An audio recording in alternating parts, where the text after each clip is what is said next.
You may call me the Emperor. An adventurer, I came from Baldur's Gate, though I was never one to be constrained by circumstance. I longed for more. That longing brought me to Moonrise Towers on a search for treasure, to a colony of mind flayers who caught me, changed me into what I am now.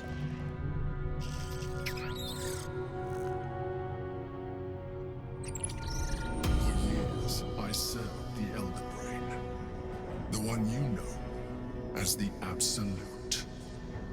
I was a thrall like any other, but I was fortunate. I broke free and started a new life in my old city.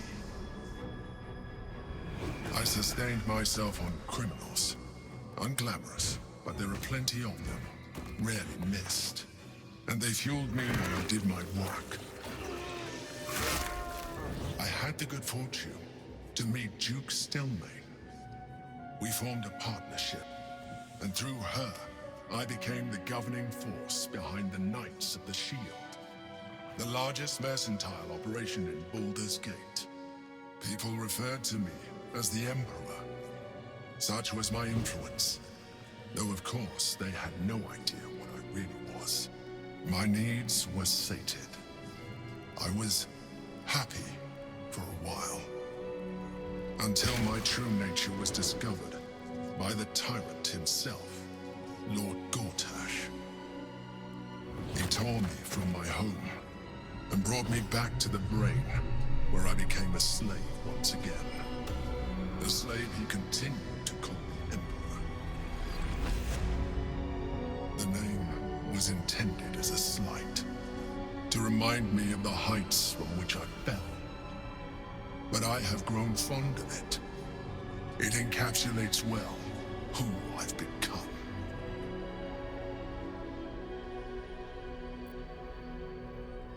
Indeed, his hubris knows no bounds. To enslave me, that was his nature. But to enslave an Elder Brain, a questionable decision. I shall look forward to sharing his downfall with you.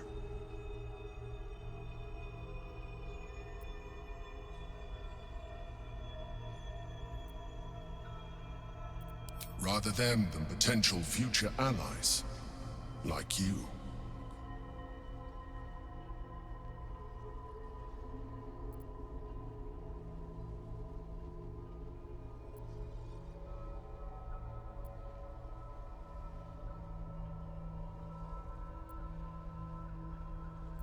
Prince Orpheus, son of the first leader of the Githyanki. His power has been the source of your continued protection against the voice of the Absolute. The power to disrupt hive mind communication. It is the same power that enabled Orpheus's mother to bring about the fall of the Elithid Empire eons ago. A power she passed on to him, and that I leveraged for you. When Orpheus's mother left, a usurper took her place. Vlaakith declared herself queen of the Githyanki.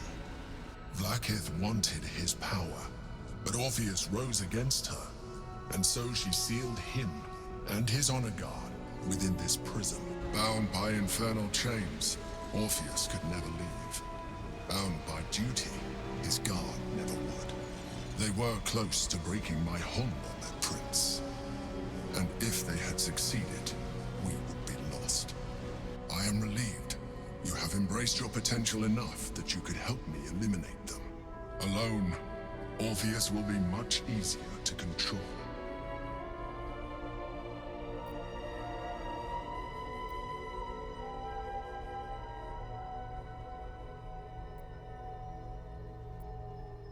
Most certainly Orpheus. He is a threat to her reign. Some Githyanki still revere him in defiance of their teachings. Vlaakith was safe as long as they believed him to be dead. But as you can see, he is very much alive. She kept him this way because she was reluctant to eradicate such power. Power that she might one day wish to take from him. If the Githyanki ever find out what she has done, there will be civil war. Vlaakith will be finished.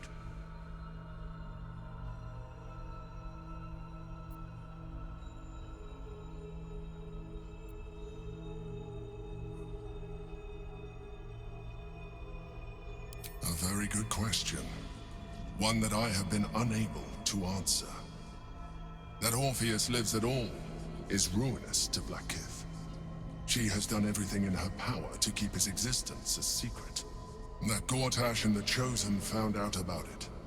This is impossible to explain.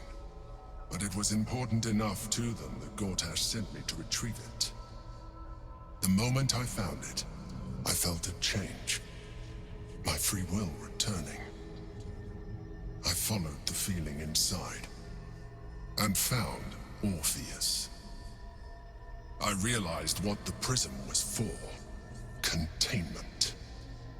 While my body was within the prism's bounds, my mind was free. I could resist the Elder Brain, the Chosen. Better yet, I could plan to overthrow them. All I needed to do was subdue Orpheus and find allies in the outer world. You.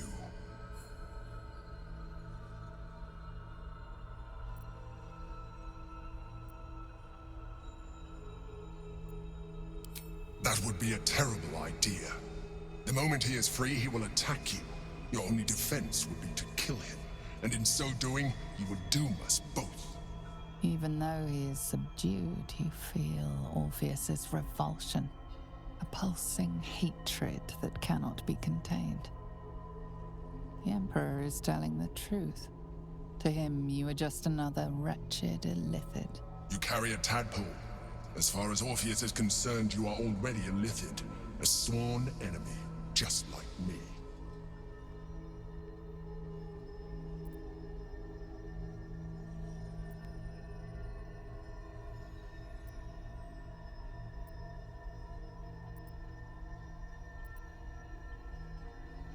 You are already more illithid than you realize. It has improved you. You seek to reverse an inevitable process. A process of evolution. When I first escaped from the Elder Brain, I too railed against the change. But the longer I have inhabited this form, the more it has grown on me. Even if my original body remained intact after I transformed, I would not return to it. Doing so would only impose limitations. As an illithid, I have far surpassed who I ever was before. You, too, should embrace this change.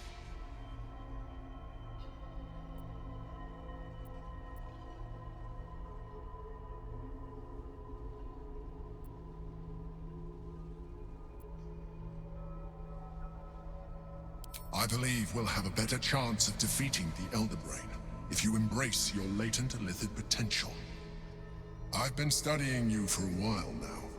I believe I can trigger the next stage of your tadpole's life cycle, while continuing to preserve your independence. You have seen what I can do. Imagine yourself with the same strength, the same intelligence, the same devastating beauty. If you let me, I can evolve you.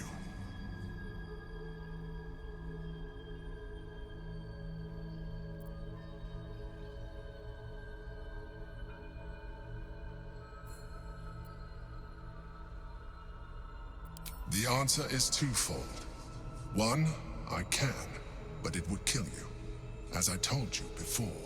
Two, why would I?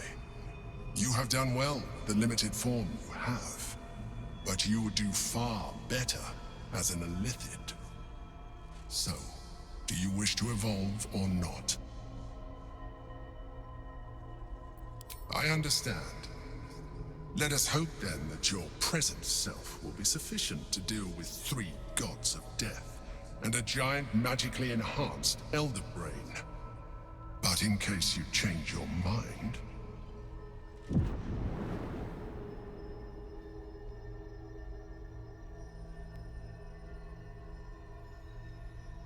look after it.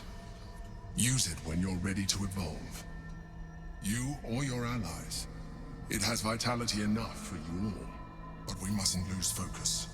We need to resume our journey. You heard the Chosen. The Brain has gone to the city, and the army marches to follow. We must not let them reach it. We must find the Brain, and bring it under our control.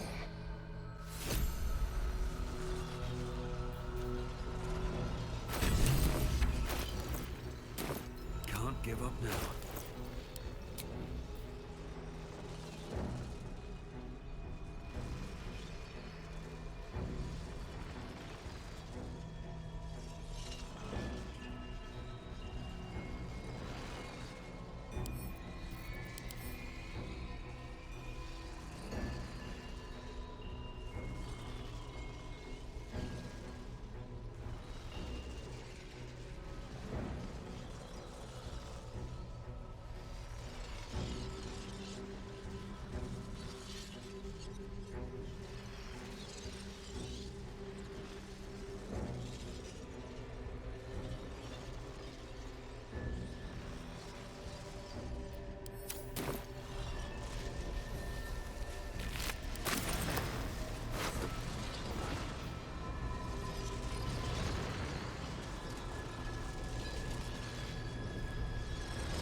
Breathe deep and move.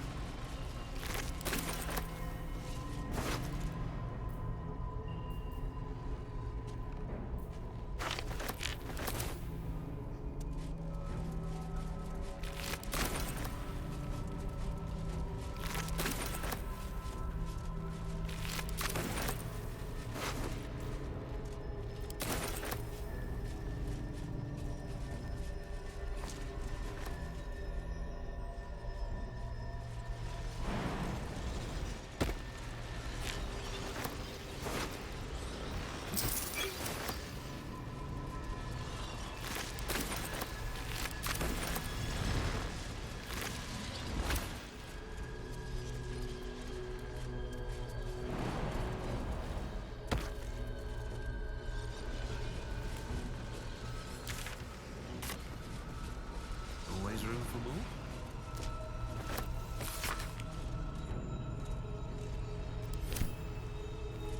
Something good here, I hope. No traps, please.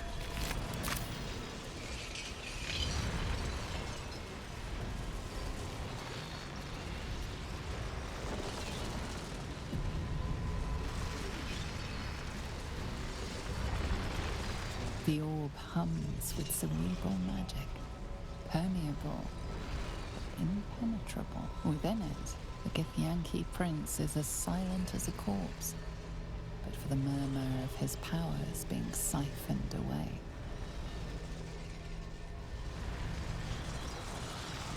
Time for some blood. The rock resists all attempts to shatter it.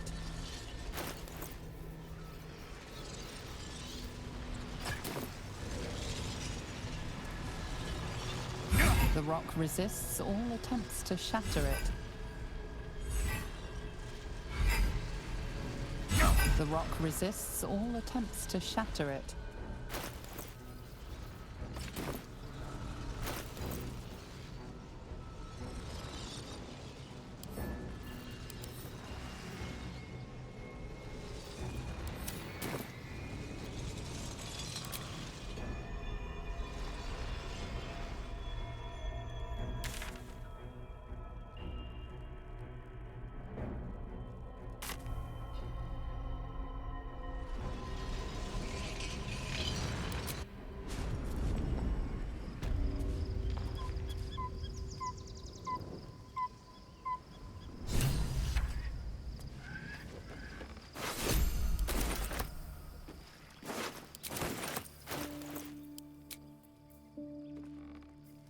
Such a curious artifact.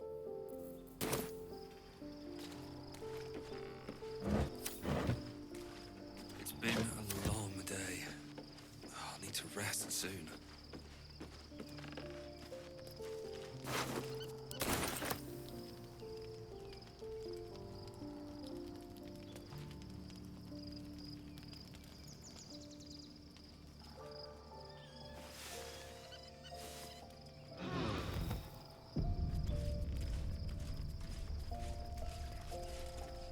So, there's been a mind flayer inside the artifact, or astral prism, the whole time we've had it. Sounds like utter madness, even though I've seen it with my own eyes. The more I learn, the less I understand just why I was sent to retrieve that thing. But it matters little now. I do not serve Shah anymore, nor the Mother Superior. The prism is no longer my mission. Saving my parents is. But I digress. Did you want something?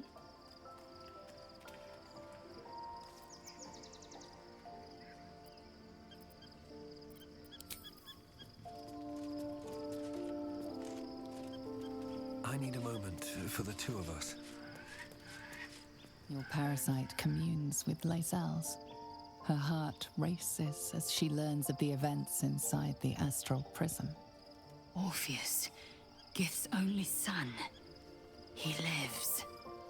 It is not the Geich visitor that Vlaakith would destroy and Voss would set free. It is Orpheus, the blood of the mother, the prince of the comet. Listen close. The Emperor spoke only in half-truths. For you to know the tale of Orpheus, you must know the tale of Gith and of Vlaakith. Long ago, when we rose up against our Geich slavers, Mother Gith made for the Hells to secure an alliance with the archdevil Tiamat. Tiamat gifted the Githyanki our red dragons. Gith remained in the Hells, and Tiamat's envoy proclaimed Vlaakith our ruler. The first Vlaakith of many. It is Vlaakith 157 whom my people now call Queen.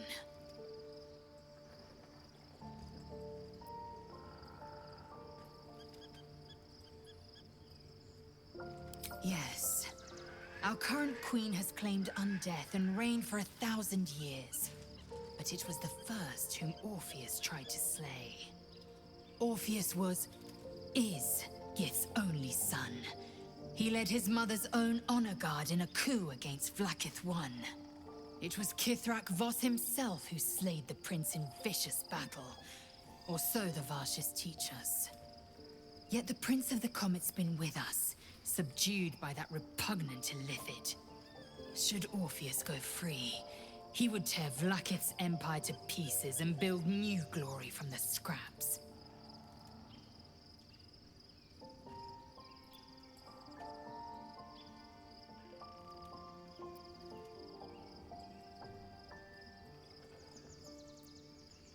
Orpheus is not just a Githyanki.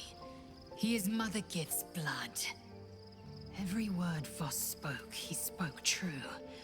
Orpheus is the living proof of the Queen's lies, and the living weapon that conquered our Geich slavers. One word from his lips, and the people would doubt. 2 words, and they would rage. 3 words, and they would bow to the true heir. If the Githyanki are to be free, the Prince of the Comet must lead the way. What about him?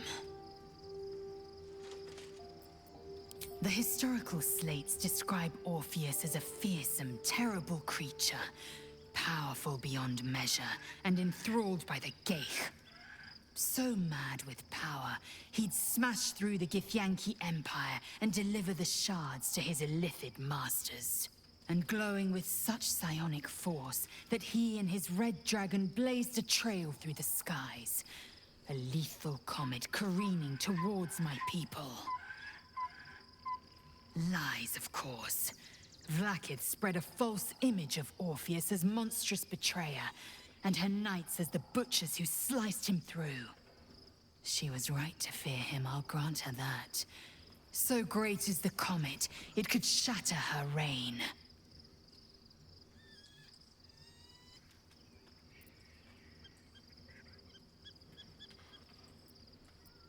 The Emperor may be loathsome, but it's right. Orpheus can disrupt a Geich hive mind. A talent like that makes the Prince a powerful shield and a powerful weapon. Why destroy a weapon like that, when you can contain it in a relic and keep it for yourself?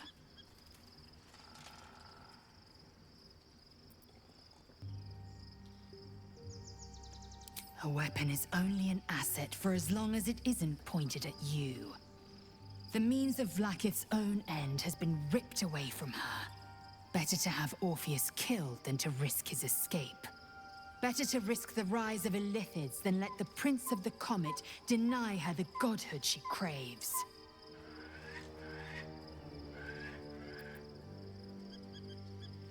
Orpheus is honor guard, loyal to the end. Trapped by Vlaakith in the same prism holding their noble prince, fruitlessly hacking at the sphere that contains him. They see us as geich, tadpoled husks in the Emperor's thrall. I regret their deaths, but I pledge to live as they perished, in the service of Gith's son. Very well.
Gods.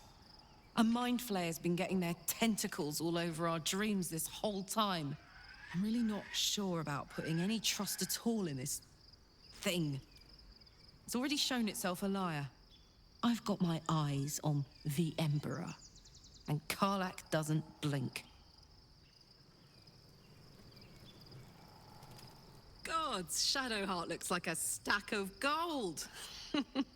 Never thought I could get so excited about someone's forehead, but here we are.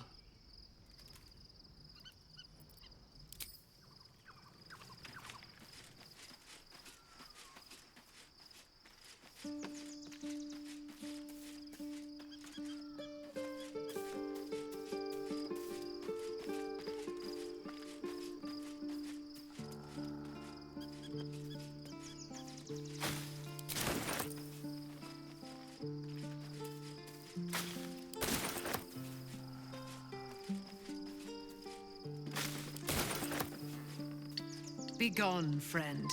I have a darling to adore.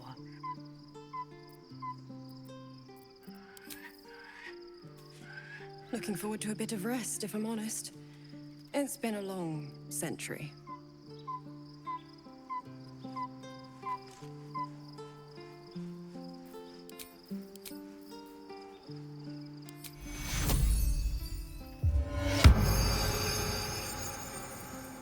Looking forward to a bit of...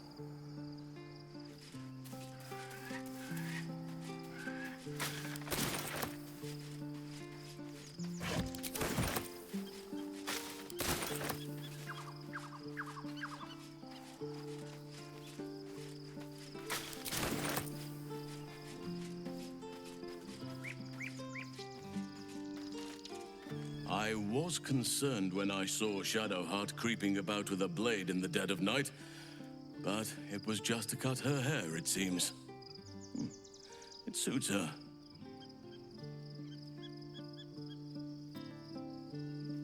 Only by reputation. She was present when we marched against Ketheric Thorm, but on the far end of the battle lines from where I fought. And in the chaos that ensued, well, our forces were scattered. I led some to safety, but never learned of her fate. I'm glad to hear she survived. Though in truth, I should not be surprised. She was always said to be formidable and cunning. I could have learned much from her, no doubt.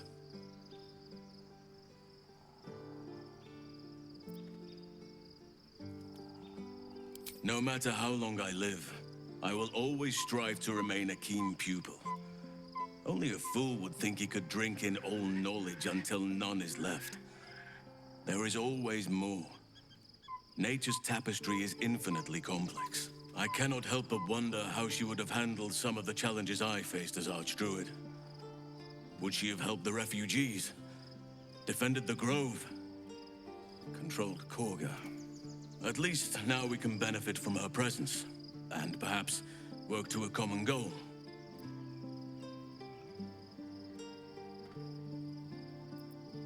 Given the circumstances, you're faring as well as can be expected, I suppose. What would you like to know?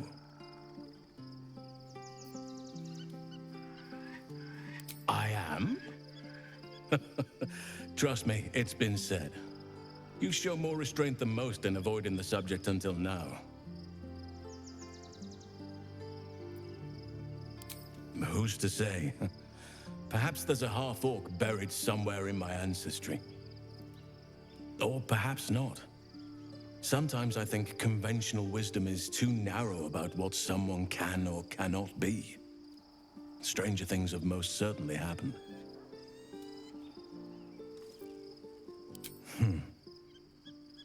I had a friend when I was young, long ago. He played with me in the forests where I grew up. But eventually, I realized no one else had heard of him. It was Thaniel, of course. Nature was my very first friend. I get older, but he hasn't changed a day. I knew then that I had to be more than a companion to him. I had to be a protector.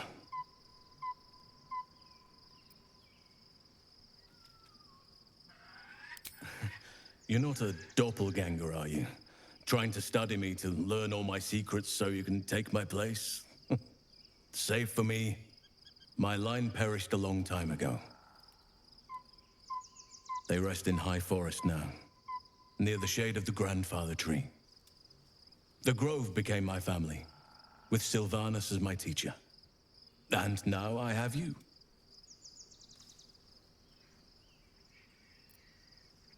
It was a long time ago.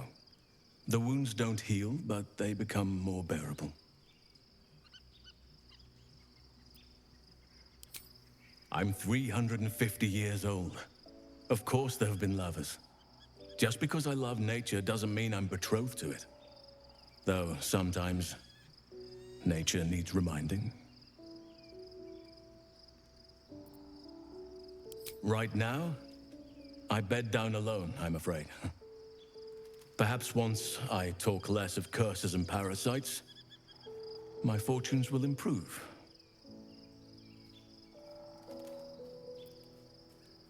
Well, I didn't pick this scar up in battle. I was in wild shape, only I forgot it was the season when bears are particularly social. A she-bear claimed me as her own and did not appreciate being spurned.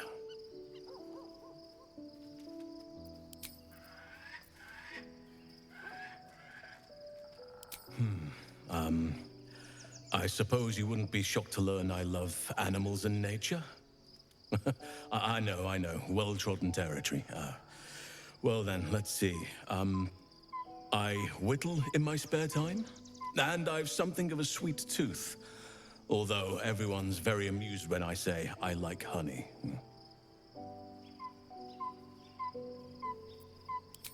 Ornaments, utensils, and ducks. I like ducks.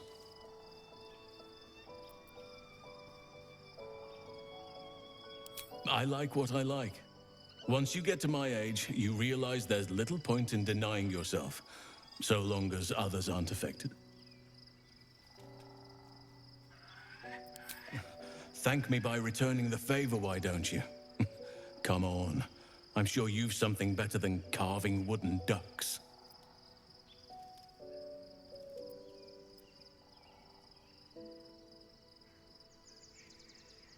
Well, they are fierce creatures from what I understand. But as long as you avoid the high seas, I think you can consider yourself safe. Anytime.